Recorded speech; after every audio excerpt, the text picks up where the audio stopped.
Do you still do cold calling, or do you have business coming to you all the time? I don't do very much cold calling. We have a director of business development that does some of that, but I still do quite a bit of myself as well. And we have enough of a history these days that we get a lot of referrals and repeat work. But I still do cold calling every now and then, and I absolutely still spend time every week doing just general sales work. Okay. And now that you've been doing it for a while, so you did engineering, you I don't know, 15 years now, Yeah. sales for many years as well. What is your preference? Do you like you said you gave up the technical stuff. Do you have other people do the technical stuff? Was the why? I guess I'll stop there. Why? Yeah, why? Okay, that's a good question. Let me think about that. Why did I give up the technical stuff? Okay, it was because the only way to grow the business was for me to stop spending my time on the technical stuff so I could focus on actually growing the business. So I hired engineers and project leads and project managers, and now we have a couple of directors as well. And they largely take care of the day-to-day engineering side of things, which opens me up quite a bit to focus on sales and business development. And I mentioned that we also have a director of business development, so he's been very helpful as well. Was it hard to give it up?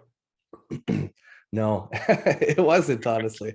I enjoy doing some design work every now and then still, but you know that it was a wonderful time in my professional life where that's what my focus was, but that period is over, and I'm grateful for it and also happy to move on to the next challenge. And the next challenge was sales. The next challenge was sales. Yeah. Okay. Um, so I feel like there have been I don't know, steps along the way, or different phases. And initially I was the technician, right? And then I became the project manager. And then I became the sales guy. And now I'm kind of the sales guy slash business leader where I'm kind of creating the vision for what Pipeline is in the future. I would like I don't know what you just define it one way. I would define it very differently. Okay. I would say at first you were everything, and then you gave up the technician. That's true. That's a good way to put it. Yeah, Yeah. because you weren't just a technician, because otherwise you wouldn't have business at all. Right. Right. Yeah. Okay.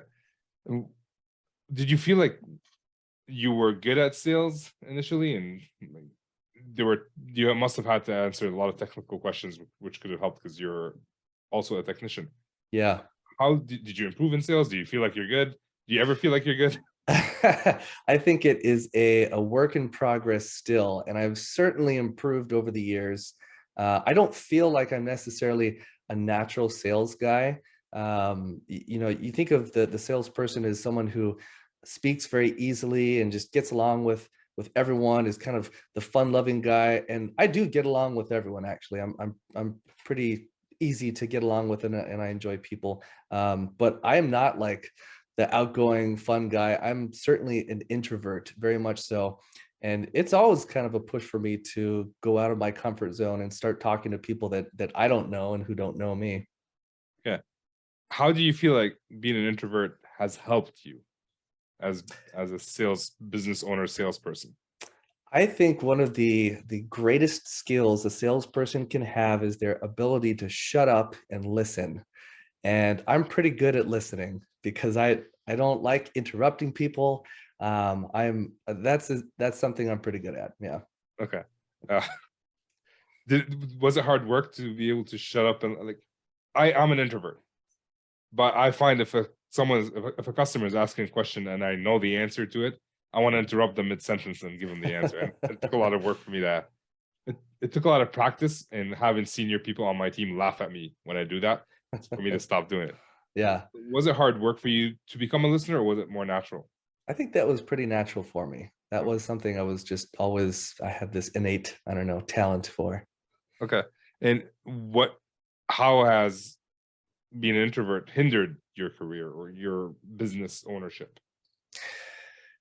We go to a trade show each year. It's the MD&M, Medical Devices and Manufacturing Trade Show in Anaheim. And what we do there is we exhibit, we have a booth, right? And we try and find new customers. Uh, every time I talk to someone new, it's easier now, but it still requires me to like push myself and be uncomfortable talking with someone new. And I think that's part of being an introvert. Contrast with one of the team members who has been coming with us to the show each year. He's someone at Pipeline as well. He is so comfortable just going up and talking to anyone. My son, one of my sons, is actually the same way. He'll go up and talk to anyone, no fear, no hesitation whatsoever. And that is not a skill that I have. Sounds like my wife. She has that skill where she just walks up to anybody, and I'm 6'2", 290 pounds. I'm intimidating Yeah. to begin with, and yet I feel like I don't want to go talk to these people. I don't want to bother them. I feel like that all the time, Yeah, and I have to and then my push wife is myself mentally past that.